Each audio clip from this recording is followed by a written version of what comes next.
அதிமுக பாஜகவிலிருந்து வெளியே வந்த நேரத்திலிருந்து அந்த புள்ளியிலிருந்து அதற்கு முன்னாடி இருந்த அரசியல் வேற, அதுக்கு பின்னாடி இருக்கிற அரசியல் வேற.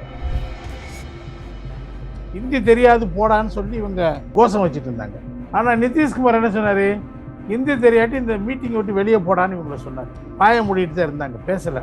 இப்போ அதே நிதிஷ்குமார் அந்த கூட்டணியிலேருந்து விலகி பீகார்ல இப்ப பாஜகவோட சேர்றதுக்கான ஏற்பாடு நடந்துட்டு இருக்குது. கவர்னரை பார்த்து அவர் கடிதம் கொடுத்துட்டாரு. நிதிஷ்குமாருக்கு எப்பயுமே பீகார்ல தானே முதல்வராக இருக்கணுங்கிற ஆசை.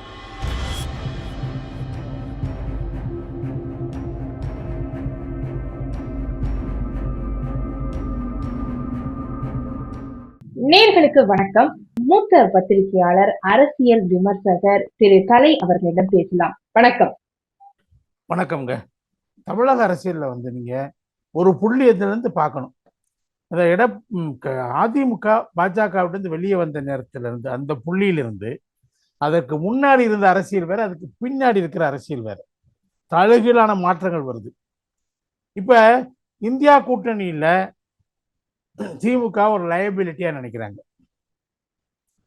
அன்னைக்கு நிதிஷ்குமார் என்ன சொன்னார், இவங்க என்ன சொன்னாங்க, இந்தி தெரியாது போடான்னு சொல்லி இவங்க எல்லாம் இதெல்லாம் பேசிட்டு கோஷம் வச்சுட்டு இருந்தாங்க. ஆனா நிதிஷ்குமார் என்ன சொன்னாரு, இந்தி தெரியாட்டி இந்த மீட்டிங் விட்டு வெளியே போடான்னு இவங்களை சொன்னாரு. பாய மூடிட்டு தான் இருந்தாங்க, பேசல. இப்போ அதே நிதிஷ்குமார் காங்கிரஸ் கட்சியிலேருந்து விலகி, சரி அந்த கூட்டணியிலேருந்து விலகி பீகார்ல இப்ப பாஜகவோட சேர்றதுக்கான ஏற்பாடு நடந்துட்டு இருக்குது. கவர்னரை பார்த்து அவர் கடிதம் கொடுத்துட்டாரு. நான் பாஜக கூட்டணியோட போறேன், இந்த கூட்டணியிலேருந்து இந்த கூட்டணியை நாங்கள் முடிச்சுக்கிறோம் சொல்லி கடிதம் இன்னைக்கு போய் கொடுத்துட்டாரு. ஸோ அது ஒரு பக்கம் நடக்குது. அவரு இவங்களை என்ன நினைக்கிறாங்கன்னா, லயபிலிட்டியா ஒரு பாரமா நினைக்குது இந்தியா கூட்டணி. ஏன்னா இவங்க இந்த சனாதன தர்மத்தை ஒழிப்போம் என்று சொன்னது, அவங்க என்ன நினைக்கிறாங்க, இது வடநாட்டில் எடுபடாது, இது தங்களுக்கு எதிராக இது போகும் அப்படின்னு காங்கிரஸ் கட்சி உட்பட எல்லா கட்சிகளும் நினைக்கிறாங்க. வடநாட்டு கட்சிகள் பூரா நினைக்கிறாங்க. இந்தி விஷயத்திலையும் அவங்க இருமொழி கொள்கை என்பது சாத்தியமற்றதுங்கிற உணர்வுக்கு அவங்க வர்றாங்க. அதான் நிதிஷ்குமார் அந்த மாதிரி தான் பேசுனது காரணம் தான். இருமொழி கொள்கை என்பது சாத்தியம் இல்லைங்கிறது இந்தியா கூட்டணியில ஒரு குறைந்தபட்ச பொது திட்டத்துக்கு இவங்களால வர முடியல. அதை ஏற்படுத்தி அது கமிட்டியெல்லாம் அமைச்சிருக்காங்க, ஒன்றும் நடக்க மாட்டேங்குது. அங்கே மம்தா தனியா போறேன்னு அறிவிச்சிட்டாங்க. பகவத்சிங் மான் பஞ்சாப்ல தனியா போகும், ஆம் ஆத்மி தனியா போகுதுன்னு அறிவிச்சிட்டாரு, கூட்டணி இல்லைன்னு அறிவிச்சிட்டாரு. இங்க அடுத்து இப்ப பீகார்ல பிரதமர் முதல்வராக இருக்கக்கூடிய நிதிஷ்குமார் விலகி அவருக்கு எதிராக லாலுடைய மகள் ஒரு ட்வீட் போட்டாங்க. அவங்க குடும்ப ஆட்சி டைனாஸ்டிக் பாலிடிக்ஸை பற்றி அவர் ஒரு கமெண்ட் அடிச்சாரு. அவர் வேணும்னே தான் அடிச்சாரு. அதுக்கு அவங்க ரியாக்ட் பண்ணாங்க. அதை சாக்கா வச்சு அப்போ அவர் வெளியே போறாரு. அது ஏற்கனவே பாஜகவோட போறதுக்கு முடிவு பண்ணிட்டாரு. அவங்களுக்கு டசில் வந்தாச்சு. இவங்க என்ன சொல்றாங்க, நாடாளுமன்ற தேர்தலுக்கு பின்னாடி நீங்க முதல்வர் பதவியிலேருந்து இறங்கணும், தேஜஸ்வி யாதவ் முதல்வராக இருப்பாருங்கிற கோரிக்கையை முன்வைக்கிறாங்க. அதனால நிதிஷ்குமாருக்கு எப்பயுமே பீகார்ல தானே முதல்வராக இருக்கணுங்கிற ஆசை, அது ஒரே லட்சியம் அவருக்கு. அதுதான்.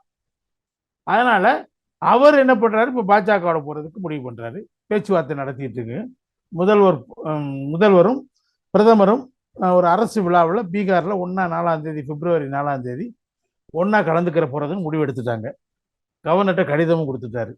இங்க பார்த்தா அகிலேஷ் யாதவ் உத்தரப்பிரதேசத்துல காங்கிரஸுக்கு 7 இடம் தான் தருவேங்கிறாரு. அவங்க 30 இடம் கேட்குறாங்க. உங்களுக்கு 3% தான் எங்க வாக்கு வங்கி இருக்குது, நான் 3 தான் கொடுக்கணும், போனா போகுதுன்னு 7 இடம் கொடுத்தா நீங்க 30 கேட்குறீங்க, தரவே முடியாதுங்கிறாரு. டெல்லியில ஆம் ஆத்மி கட்சிக்கு அங்க இஸ்லாமியர்கள் வாக்கு அதிகமா இருக்கிறதுனால அது காங்கிரஸோட சண்டை போட்டுக்கிட்டா அங்கே அது பிரிஞ்சிடும், பாஜக ஜெயிப்பதற்கு வாய்ப்பா இருக்காதுன்னு சொல்லி அவங்க என்ன செய்யறாங்க, 4-3 சொல்லி பேசிட்டு இருக்கிறாங்க. காங்கிரஸ் எங்களுக்கு 4 உனக்கு 3ங்குது, அவங்க நாங்க 4 நீங்க 3ங்கிறாங்க. யாரு பெரிய கட்சிங்கிற அந்த டஸ்ஸில் இருந்துட்டு இருக்குது. ஆனாலும் அது ஓரளவுக்கு வாய்ப்பு இருக்குது. மகாராஷ்டிராலையும் பிரச்சனை வந்துருச்சு.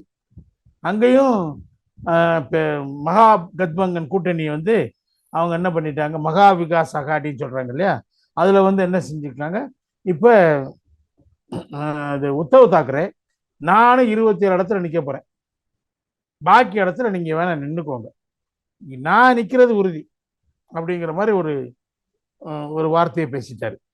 ஸோ அங்கேயும் இதை பற்றி பிரச்சனைகள் அங்கே அதை வந்து சரத்பவார் ஏத்துக்கிற மாட்டேங்கிறாரு. அதனால சிக்கல்கள் அங்கேயும் முளைச்சிருக்குது. எங்க கூட்டணி வரும்? தமிழ்நாட்டில் தான் கூட்டணி உறுதின்னு பார்த்தா அங்கேயும் சிக்கலுக்கு வர ஆரம்பிச்சாச்சு. ஸோ இந்தியா கூட்டணி எல்லா இடத்துலையும் உடையுது. நன்றி சார் உங்களுடைய தகவல்களுக்கு. நன்றிங்க.